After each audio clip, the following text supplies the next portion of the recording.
Ini apa? Bismillahirrahmanirrahim. Assalamualaikum warahmatullahi wabarakatuh.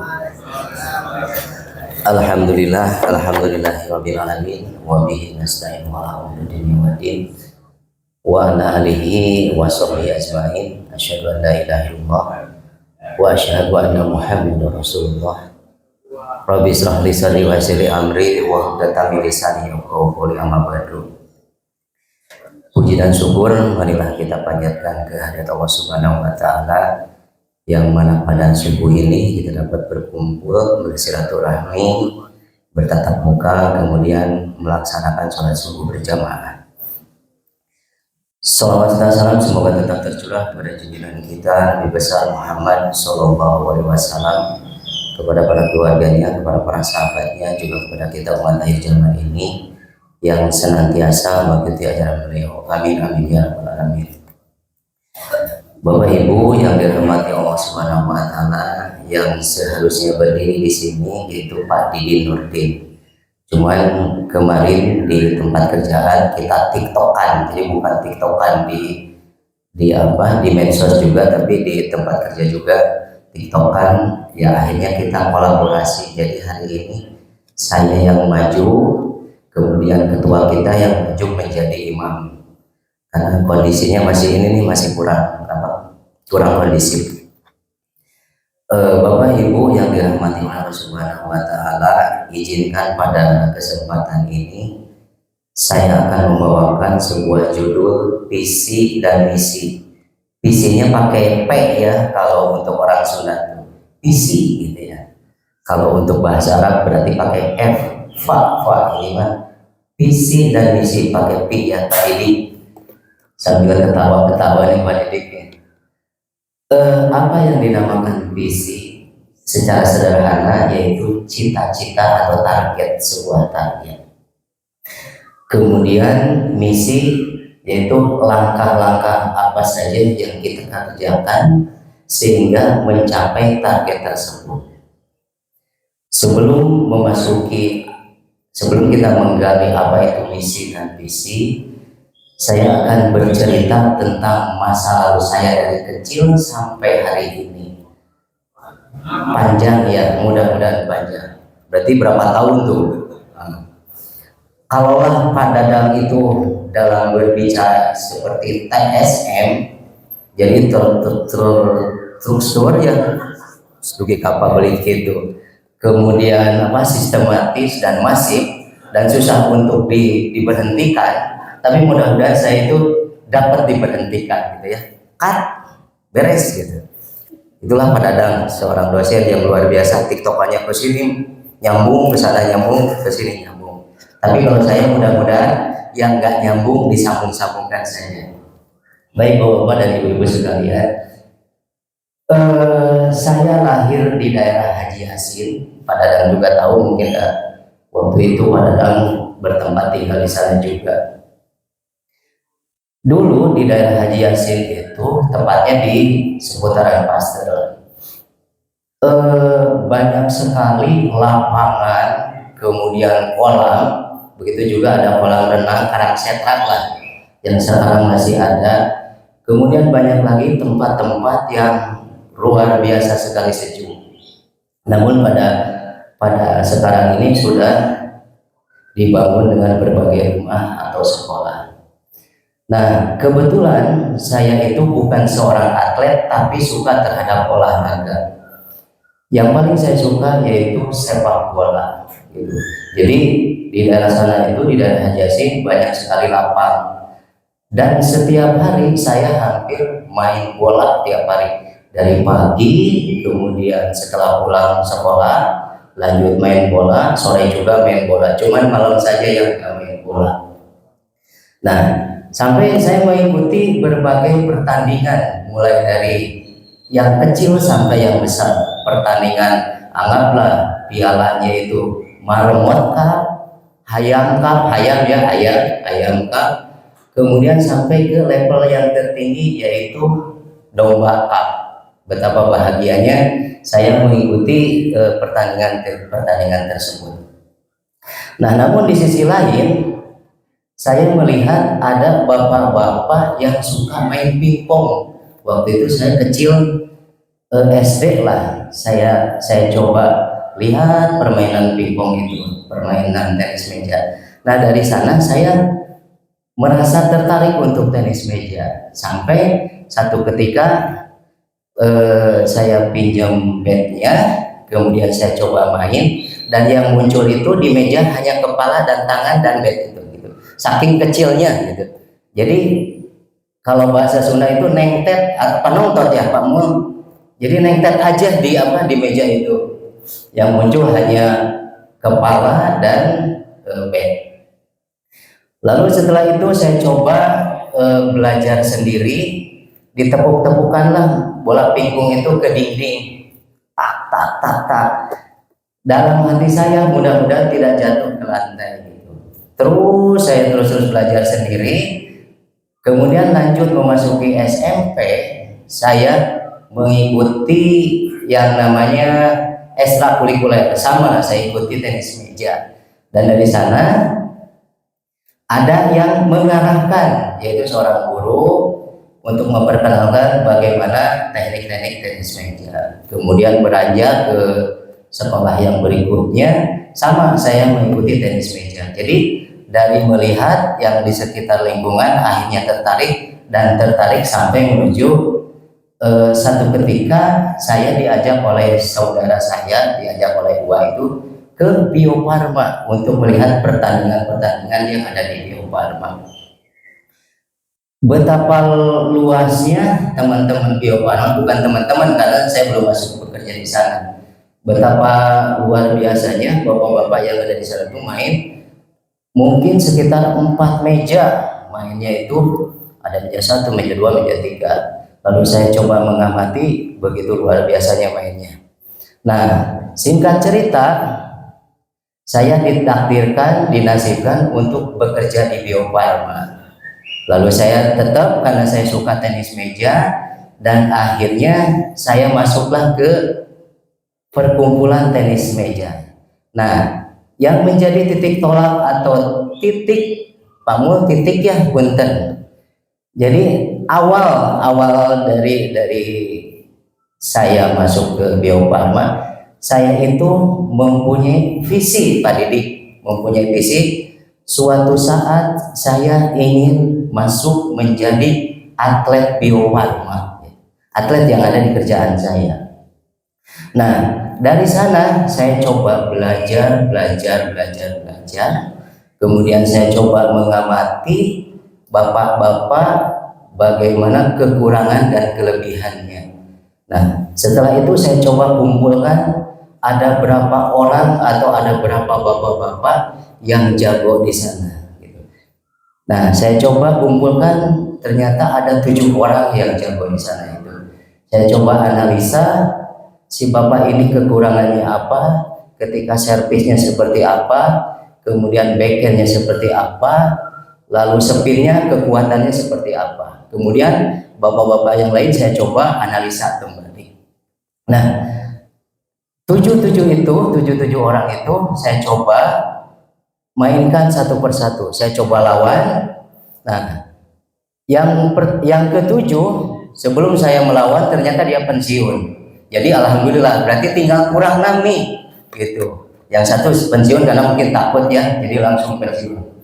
Nah, tinggal 6 lagi. Nah, saya coba kriteria, oh ini 6, kekurangannya seperti ini. Alhamdulillah, saya coba mengalahkannya. Singkat cerita ya, pasti ada drama-drama tertentu. Yang kelima saya kalahkan, dan yang keempat saya kalahkan juga, dan yang ketiga saya kalahkan juga, dan yang kedua sama yang kalahkan juga. Tetapi yang satu yang susah untuk mengalahkannya. Nah, karena yang satu susah untuk mengalahkannya, maka saya berguru kembali. Saya berguru kepada atlet tenis meja yang ada di daerah Cimahi ini, yaitu Kang Agung. Rumahnya di daerah Anda Buncal. Kalau ada Pak Dedi Bebek pasti tahu Kang Agung. Saya belajar ke sana, lalu saya sampaikan kepada beliau, Kang Agung, saya itu sudah berlatih, tetapi saya tidak bisa mengalahkan satu orang ini. Kira-kira apa yang harus saya lakukan? Kata kuncinya yaitu yang pertama, ketika Kang Wawan levelnya sama, kemudian latihannya sama, jam terbangnya sama, sampai kapanpun tidak akan bisa mengalahkannya.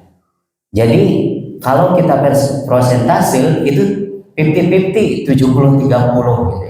Jadi sekarang 50-50 itu bukan 50-50 tapi 70-30. Kekalahannya 70, kemenangannya 30. Oh, kalau begitu berarti saya harus belajar kembali yang giat dan yang rajin. Nah, singkat cerita, sampai satu ketika saya ditakdirkan untuk melawan beliau. Dan apa yang terjadi? Alhamdulillah, saya bisa mengalahkan orang yang satu itu yang menjadi atlet Bio Farma itu. Nah, kemudian berarti cita-cita saya, tujuan saya atau visi saya itu sudah tercapai. Namun lalu saya lanjut. Saya di bagian, saya coba tetap menganalisa teman-teman, karena saya juga care terhadap teman-teman yang ada di Bio Farma. Satu ketika ada teman itu yang suka sakit-sakitan. Saya tanyalah ke beliau, namanya kalau boleh disebutkan namanya Yosi. Tapi saya panggil Bang Yos. Bang Yos, kenapa Bang Yos suka sakit-sakitan? Akhirnya dia bercerita, saya itu kurang olahraga, kemudian di kerjaan mumet. Jadi akhirnya dalam seminggu itu masuk 4 kali, sakit 2 kali, kadang masuk 3 kali, sakit 3 kali. Ya udahlah kalau begitu, ayo gabung dengan saya. Kita coba main pingpong, olahraga. Mudah-mudahan dengan olahraga bisa memberikan kebahagiaan walaupun menang dan kalahnya. Begitu juga dengan bulu tangkis, kadang Pak Mul kalah gitu ya, kadang Pak Didik yang menang, itu nggak apa-apa Pak Mul. Nah, akhirnya saya ajaklah teman-teman yang sakit itu, saya beri motivasi, kemudian dia mau untuk berlatih tenis meja. Sampai satu ketika saya menjadi panitia pingpong di tempat kerja, saya cantumkanlah namanya. Saya cantumkan namanya dengan diadu dengan orang yang sudah pandai bertenis meja. Nah, ketika pas pelaksanaannya, dia kabur, Pak. Bapak Ibu, dia kabur. Nah, besoknya saya tanya, Bang Yos, kenapa bisa kabur? Kan katanya mau main pingpong. Kawan ini gimana? Saya baru belajar, tetapi sudah diadukan dengan yang sudah luar biasa, makanya saya kabur. Oh, akhirnya saya kasih motivasi lagi. Kuncinya adalah, Bang Yos, ketika kita akan belajar untuk suatu pertandingan atau olahraga atau apapun itu, kita harus bekerja keras. Suatu saat nanti, kalau dengan kerja keras itu, dengan berlatih yang tekun, pasti suatu saat saya akan kalah sama Bang Yos. Singkat cerita, akhirnya dia belajar yang luar biasa, belajar pingpong yang luar biasa. Dia mendatangkan pelatih ke rumahnya, kemudian dia beli sebuah robot untuk berlatih dengan sendirinya. Kalau saya tadi dengan tembok, kalau beliau itu dengan robot mainnya. Dan sampai suatu ketika pertandingan, apa yang saya sampaikan ke beliau, ternyata beliau mengalahkan saya. Dan itu luar biasa berkat kerja keras dia, sampai akhirnya masuklah sama dengan saya, yaitu menjadi atlet di Bio Farma. Jadi Bapak-bapak sekalian, kenapa saya mengulas kembali apa yang menjadi pengalaman dari mulai kecil sampai sekarang, bukan artinya untuk sombong apalagi arogan, tapi itu untuk menggugah atau memberikan semangat, memberikan ibroh. Ternyata ketika kita ada sebuah tujuan, maka kita harus mengisinya dengan berbagai macam supaya tujuan itu, supaya target yang ingin dicapai menjadi tercapai.